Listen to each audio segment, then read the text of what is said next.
Crime branch के हत्थे चौड़ा रतलाम का अवैध सिम कार्ड विक्रेता आरोपी आकाश उर्फ लखन 600 रुपए में बेच रहा था एक अवैध सिम कार्ड। लगभग 300 अवैध सिम कार्ड अभी तक बिक्री करना कबूली।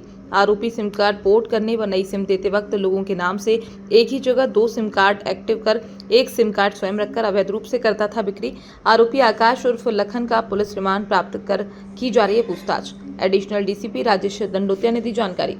ये एक कार्रवाई की गई है। क्राइम ब्रांच को सूचना मिली थी कि एक व्यक्ति है जो संदिग्ध है। गांधी हॉल के पास एक हल्का सा 40-45 साल का एक व्यक्ति है जो कि जिसकी दाढ़ी बढ़ी हुई है, थोड़ी सी सफ़ेद दाढ़ी है, और वो कहीं ना कहीं सिम सप्लाई कर रहा है, अवैध सिम सप्लाई कर रहा है दूसरों के नाम की सिम। इस सूचना पर क्राइम ब्रांच के द्वारा एक जो आरक्षक को दीपक थापा को एक पंटर बनाया गया, उसको 2 नोट दिए गए। उससे इंफॉर्मेशन ये मिली थी कि 600 रुपये से लेकर 4000 रुपये तक की वो सिम बेच रहा है। तो इस सूचना पर एक दीपक थापा को पंटर बनाकर भेजा गया, जिसमें 500 रुपये का एक नोट था, 100 रुपये का नोट था। इसका एक पंचनामा बनाया गया। पंचनामा बनाए जाने के बाद नोट का नंबर लिखने के बाद उसको भेजा गया और उसको बताया गया कि अगर वो जैसे ही सिम बेचता है, अगर वो पैसा लेता है और सिम मिलती है तो तुरंत इशारा कर देगा। टीम ऑलरेडी पीछे खड़ी हुई थी और उसके बाद जैसे ही वो पहुंचा उसके पास और उसने बोला कि सिम कितने की, तो उसने बताया 600 रुपये की। तो उसने 600 रुपये जब उसको दिए, तो 600 रुपये दिए, उसने जैसे ही सिम दी तत्काल टीम ने मौके पर जाकर उसको घेराबंदी कर ली और उसको पकड़ा गया, तलाशी ली गई। तब उसके कब्जे से कुल मिलाकर 22 सिमें जब्त हुई है, जिसमें 22 में से 19 सिमें हैं जियो की सिम है और बाकी 3 सिमें हैं आइडिया वोडाफोन की सिम है। इनसे जब पूछताछ की गई तो इसने अपना नाम आकाश चौहान उर्फ आकाश नायक उर्फ लखन बताया, जो कि रतलाम का रहने वाला है मूल रूप से।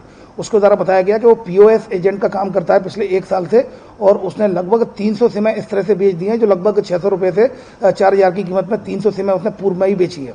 इसने एक आरोपी का नाम बताया कि उसने लेना भी कबूल किया है, कुछ सिमें उससे ली है, जो कि आरोपी सोहेल, जो कि अभी फिलहाल इसी सिम के फर्जी सिमों के मामले में जेल में निरुद्ध है। इससे और पूछताछ की गई तो इसके द्वारा 2 तरीके बताए गए। एक तो नई सिम लेने के जो लोग आते हैं तो उसमें वो साइन करा लेता है और पीओएस एजेंट उनके डॉक्यूमेंट्स ले लेता है, उनके नाम से दूसरी सिम निकाल लेता है। और दूसरा जो ई सिम इशू करता है, तो ई सिम के लिए ही वो ओटीपी लेकर दूसरी नई सिम इससे इशू करा लेता है। कुल मिलाकर इसने 300 सिमों का देना स्वीकार किया है। इसमें फिलहाल क्राइम ब्रांच में धारा 318(2) और इसके अलावा IT एक्ट 66C और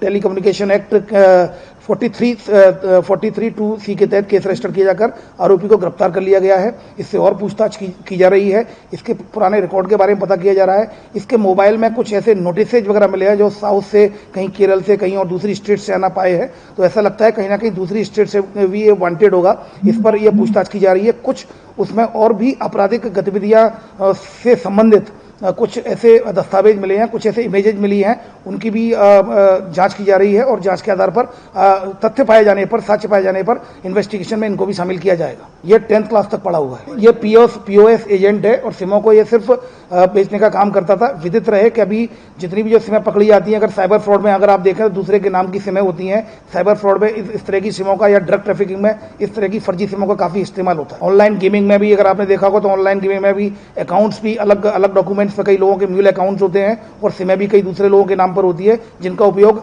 आरोपी अपनी पहचान छुपाने के लिए करते हैं।